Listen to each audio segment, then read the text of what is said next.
It was something of an open secret in my family. A secret that could get you killed if you weren't prepared.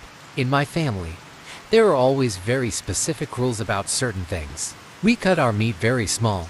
We don't drink too fast. We don't go into water deeper than our waist. And we don't put our face in the water when we do. It's something you come to understand pretty quickly, or you don't live very long. I remember losing breath for the first time when I was 6, and it scared the hell out of me. It was a simple thing, but those are usually the things that trip us up. I had been out playing in the yard, the July heat beating down on me, and I was sweating profusely as I came pelting up to the hose pipe by the house. I should have gone inside to get my drink. Mom had told me that 1,000 times, but I was so thirsty. The water was cold and nice at first, running down my face as I took a long drink. I was guzzling before I knew it, drinking like a dog as my tongue stuck out. And that was when it happened. Suddenly I was coughing and gagging, but the more I coughed, the harder it became to breathe. It wasn't like I couldn't catch my breath. It felt like someone had their hands around my throat and they were choking the life out of me. I was scared. A child of 6 isn't supposed to be scared like that. And as the little black spots started appearing in front of my eyes, I started to see something. It was like looking at a photonegative person, an outline made real. It had long, thinly fingers, 3 times as long as a normal person's, and it had them wrapped around my neck as it throttled me. All I could do was look up at it, watching as it shook me slowly and firmly by the throat. I was blacking out, slowly dying in the clutches of this monster. But that's when I heard someone screaming from behind me. Elgnarts, Elgnarts, Elgnarts. Just as quickly as it appeared, the creature was gone again. It had broken apart like smoke on a breeze. And my mother was holding me as I lay in her arms. "I'm sorry," she said. "I'm so sorry. I told you to be careful. You always have to be careful. The Elgnarts is always waiting to get you." Back then, I didn't even think to ask her what this creature was. I was a child, and children believe in monsters. We don't question whether there are monsters or not. We question when they will come for us and if we will be prepared. My mother had saved me, but she had also taught me how to save myself. I was lucky that day. Some members of my family were not so lucky when the Elgnarts comes for them.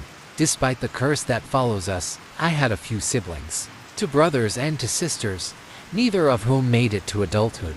I had 2 older siblings, Sam and Gabriel, and 2 younger siblings, Nikki and Matthew, a boy and a girl of each. I was what you would call a middle child, but I wouldn't be for long. Their deaths were too much for my father. He died before I finished high school, but my mother lived on. It was like she would not allow herself to die, knowing that she had to protect her children, then just her child me. My sister was the first to go. She was older than me, 2 years older, and we often played together. I don't think she believed in this creature, but she had always been lucky. She didn't have a chance to see it like I did. But when I was 8 and she was 10, she died very suddenly. I'm not sure if she believed then, but I believe that she saw the Elgnarts before she went. Mom was busy that day. My baby brother was less than a year old, and he needed a lot of care. My sister and I were home. My older brother was out with friends, and my younger sister was at an aunt's house with her daughter for a play date. And we were sitting around the house being bored. We were watching cartoons, lying on the couch, when we heard a sound that all children hope for. It was the gentle music of an ice cream truck. We both got excited, running to our rooms to get our money.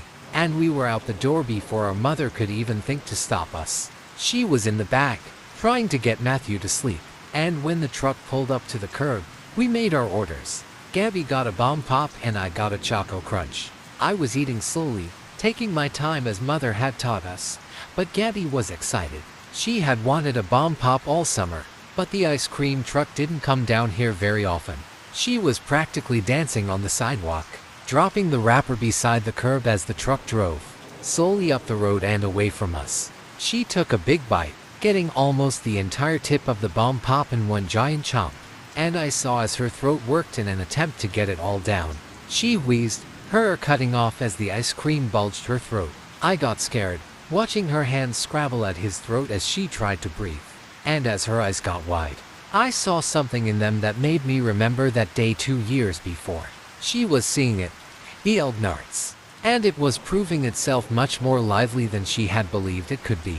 I couldn't see it, but I watched as something took hold of her throat. It pressed the sides of her neck, breaking the ice cream and sending it sliding down, even as her windpipe was closed off by those treacherous fingers. A paramedic would later claim that the ice cream must have melted enough to slide down the rest of the way. But I knew what I had seen. I had seen those fingers as they made indentions in her throat. I had seen her look of terror as it killed her. I stood there, fear gripping me like those fingers, and tried to make my lips speak its name. That's where my mother found us. My still trying to speak, and Gabriel already dead in the street. I never forgot that day, the day I watched my sister die, and it was something that stuck with me for the rest of my life. Sam went next, but it wasn't entirely due to his lack of caution. Sam, like me, had experienced something at a very young age, and he had seen the Elgnarts before our mother had made it go away. It had made him incredibly cautious. Sam didn't take chances.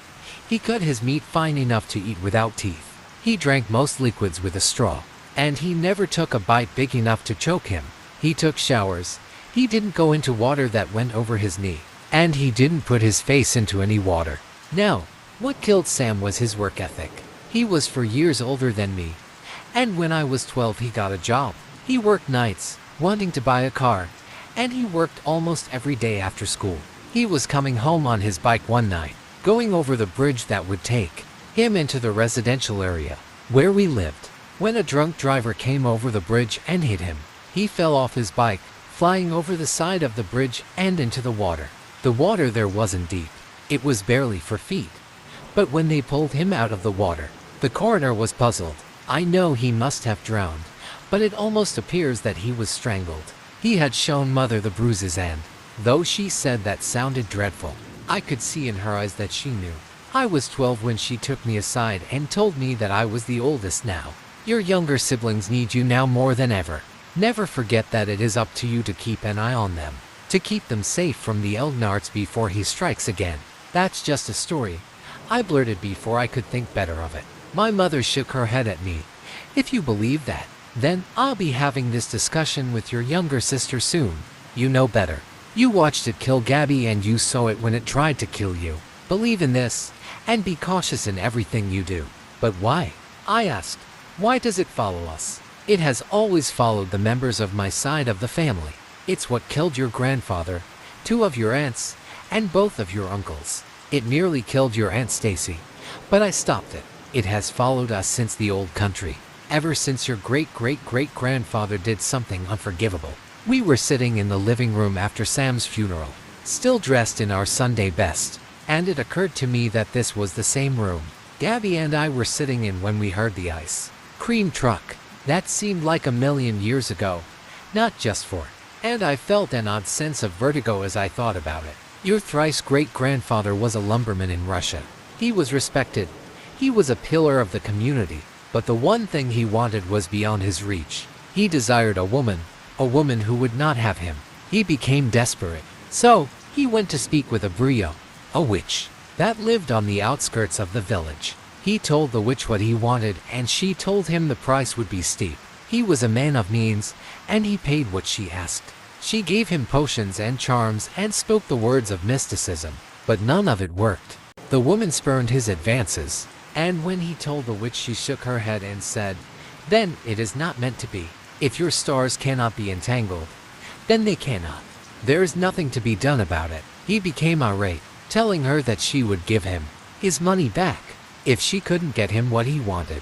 She told him that could not be, that he had paid and taken his chances. Your great-great-great-grandfather became irate, and what he did next could not be taken back. He leapt across her table, knocking her crystals and baubles to the ground, and wrapped his fingers around her throat. He throttled her right there at her table, watching her face purpling. But the witch was not done yet. They say her lips never stopped moving, even as he strangled the life from her. And though he could not hear her words, he would remember them later. Elgnarts, Elgnarts, Elgnarts. She repeated it again and again, and even as he strangled the life from her, he felt his own throat closing a little as the rage took him. When he finished, he let go of her and stepped back. He realized what he had done, and he sure was sorry, but there was no taking it back. Unknown to him, the witch had thrown her death curse on him, and it followed his bloodline for the rest of time. The Elgnarts follows us now, just waiting for the opportunity to squash us. It killed all but one of your great-great-great-grandfather's children and your great-great-grandfather's children, and so on and so forth. It would have left only me, I suppose. But I saved your aunt and have kept a close eye on her. I told her husband about the legend, and now he watches her so I don't have to. That's why you have to help me watch your siblings, so it doesn't happen to them. And so I did. I watched over Nikki and Matthew like they were made of glass. And that's why they nearly made it to adulthood. Matthew was for years younger than me, Nikki too. And it was strange to think of what they might get up to if given the opportunity. It didn't matter. I watched them like a hawk. I hovered over them ceaselessly, and though I think they resented it, they also understood. I stopped Matthew from choking on spaghetti when he was 9. I stopped Nikki from drowning in the kiddie pool when she was 11. I stopped Matthew from choking on a soda when he was 12. I stopped Nikki from choking on ice when she was 13. It was a full-time job, but thinking of Gabby made it easier. I had to save them, like I should have saved her. And it worked until Nikki suddenly went off script. She wanted to go to the beach with her class in the 10th grade. Nikki, I don't think it's a good idea. I was 20 then, still living at home and watching after them. Nikki was 16 and Matthew was 14, and Dad had been dead for nearly 3 years. It was a heart attack.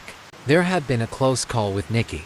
She had nearly died after an incident with an allergic reaction to cigarette smoke. He had collapsed during it and never gotten up again. After that, I was even more attentive, watching for Dad and me, and this seemed like just the chance that the Elgnarts had been looking for. Well, I'm tired of never doing anything fun. I want to live a little. I'll be fine, don't worry so much. Well, what if I chaperone the trip? What if I? No, she said, but she said it gently. I have to be responsible for myself sometimes, even if it's just for a little while. My mother and I tried to talk sense into her, but she wouldn't listen. I went anyway, watching with binoculars from my car, but I was too late to save her. She washed up an hour after the riptide got her, and then it was just me and Matthew. Matthew almost made it. He was so close, 17 and on the cusp of graduation. He had become like Sam, careful in the extreme. He saw the writing on the wall, had seen the Elgnarts more times than he could count, and intended to beat the odds. He went nowhere, he came straight home, and he seemed to be certain that if he could make it to adulthood, he might beat the odds. He was sure of it, and as his 18th birthday approached, I kept an extra close eye on him. He was never far from my side. We went everywhere together, and Mom commended me for my determination. I had failed Nikki. I would not fail Matt. In the end, I never had a chance. We were watching TV, something mindless, when Matt got up and went to the bathroom. I got up too, but he shook his head, saying he would only be gone for a second. He just needed to pee. It wasn't life-threatening. He went to the hall bathroom, and a moment later I heard the toilet flush.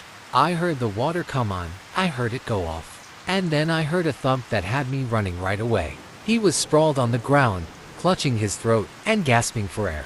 Elgnarts, Elgnarts, Elgnarts, I cried, not wasting time looking for fingers as I acted quickly. Nothing happened. Elgnarts, Elgnarts, Elgnarts, I cried again, but still nothing. I called for Mom, but she was out back hanging laundry, and wouldn't discover that her youngest was dead until it was too late. I tried CPR, but his chest wouldn't rise. I checked for finger marks, but there were none. Nothing was squeezing his neck. I would later find out.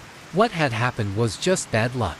He had slipped on a floor mat and hit his throat just right, so that his windpipe was crushed. It was a 1 in a million injury, but it didn't stop the family curse from being fulfilled. So, I stood there and held his hand, being with him as he died.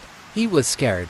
God, he was scared. But I gave him all the love and all the support I could as he passed on. After that, it was just Mom and I. But I've decided that it ends with us. I'm scheduled for a vasectomy next month. I do not intend to have children that I will then have to watch die. Mom didn't understand. She was furious at first. But I think now she gets it. If I never procreate, then the curse ends with me. If I have to remain celibacy or become a priest or something, That's what I'll do. Either way, there will never be another target for the Elgnarts. And so, he will strangle out as he has strangled out my bloodline. It seems the least I can do to honor the siblings I couldn't save. Wow, guys, that one still gives me chills. If you made it to the end, let me know you survived. Don't forget to smash that like button if you enjoyed the terror, and subscribe if you haven't already. We're creeping closer to that 1K goal, and your support means everything. Hit the bell so you never miss a nightmare-fueled upload. Stay spooky, stay safe, and remember, you might want to sleep with the lights on tonight. Until next time, peace out, if you can.